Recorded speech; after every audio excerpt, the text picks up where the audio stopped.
On continue de parler du Rwanda avec notre invité Lenny Munyakazi, président de l'association Tubeo Family, qui regroupe des rescapés vivant en France. Bonsoir et merci d'être avec nous. Bonsoir. Tout d'abord, une réaction par rapport au reportage que l'on vient de voir. Saviez-vous que des femmes au Rwanda étaient impliquées à ce point-là dans le génocide contre les Tutsis en 1994 ? Oui, les femmes se sont impliquées dans le génocide et dans les actes de génocide au Rwanda en 1994. Et qu'est-ce que ça vous fait de voir les images qu'on a projetées aujourd'hui à l'écran avec toutes ces femmes qui continuent de purger leur peine en prison ? Ça nous rappelle les mauvais moments, le temps du génocide. Et que donc on repense aux atrocités qui ont eu lieu au Rwanda. Ils ont tué des enfants, ils ont sorti les gens qui cachaient pour les faire tuer sur les barrages. Ils ont vraiment menacé les Tutsis jusqu'aux bébés, jusqu'aux personnes vulnérables. Donc les femmes et Tutsis, ils ont participé au génocide. Vous êtes vous-même une rescapée du génocide contre les Tutsis. Comment êtes-vous parvenue à y échapper ? C'est miraculeux, je ne peux pas dire comment Parfois, moi aussi, j'y pense et je ne trouve pas de réponse. Parce que je suis passée pas mal d'étapes. Je me suis cachée à plusieurs endroits pour à la fin être sauvée par des soldats du FPR. Des soldats de la PR, de l'armée patriotique rwandaise. Parce qu'à la fin, j'étais à l'hôtel des Mille Collines.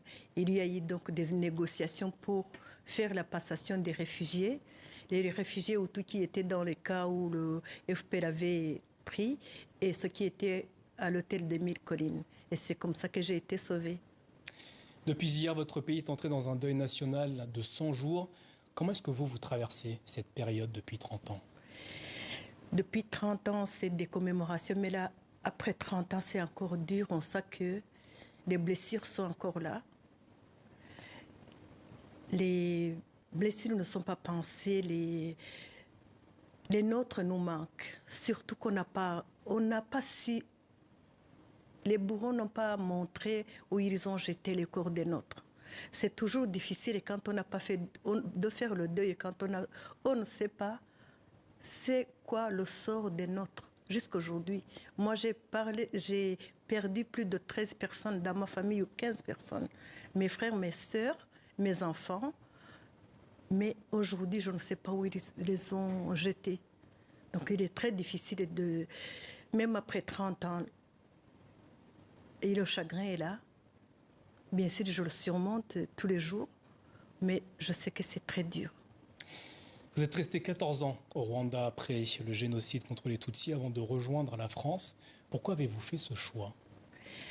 J'ai fait ce choix pour justement changer, pour avoir un changement.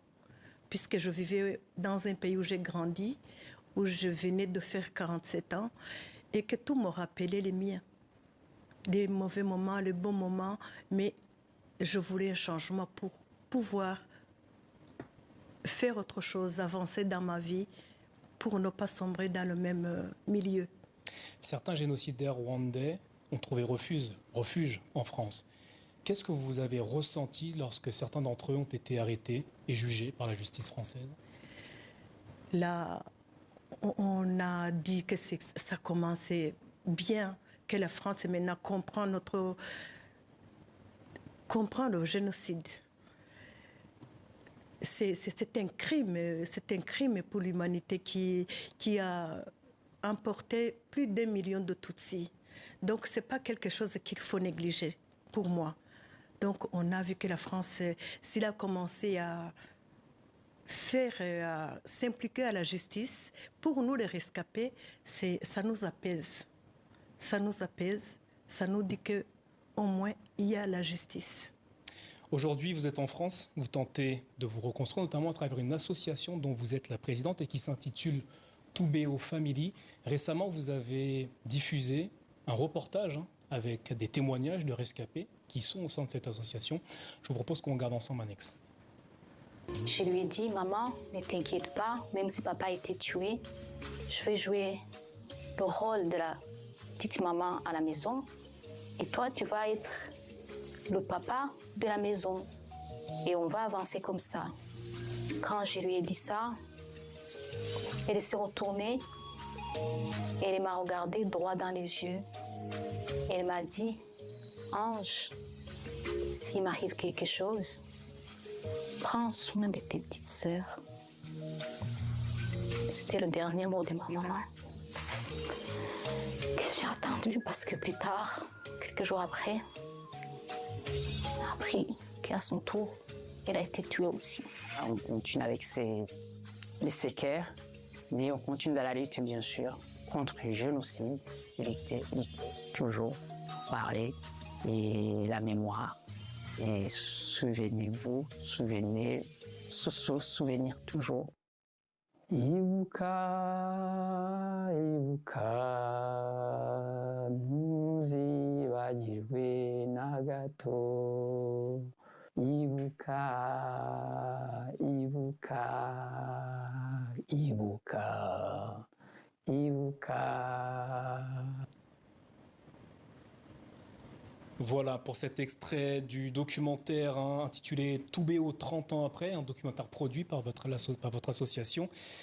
Comment s'est déroulée l'organisation de ce film? Ça a été compliqué de recueillir les témoignages? Ce sont des rescapés de l'association. On se rencontre une fois le mois. Donc pour la 30e commémoration, on a eu un projet de sortir notre ressenti après 30 ans. Ça n'a pas été très compliqué. On a organisé, on a cherché un réalisateur, une réalisatrice qui nous a aidés. Et c'était spontané pour les rescapés. Surtout que certains des rescapés, ils étaient très très jeunes. Ce sont des jeunes qui avaient entre 2 ans. La plus âgée avait 34 ans. Donc ils ont parlé spontanément. Bien sûr, c'est un passage de leur vie très très dur en 1994. Lénie Mouniakazi, aujourd'hui, 30 ans après le génocide, à quoi aspirez-vous? À quoi rêvez-vous pour vous et pour votre pays? Je rêve la paix.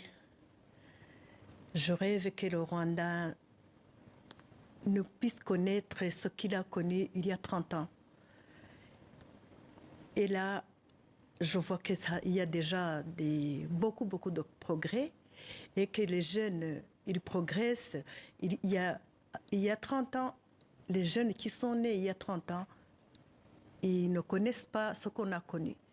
La discrimination n'y est plus. Les ethnies n'existent plus. Je pense qu'il y a l'espoir pour le Rwanda. Lénie Mouniakazi, merci infiniment d'avoir répondu aux questions ce soir. Je rappelle le titre d'un livre dans lequel vous racontez votre histoire, Rwanda 94, paroles de rescapés, témoignages du génocide perpétré contre les Tutsis aux éditions L'Harmattan. Merci à vous. Merci aussi.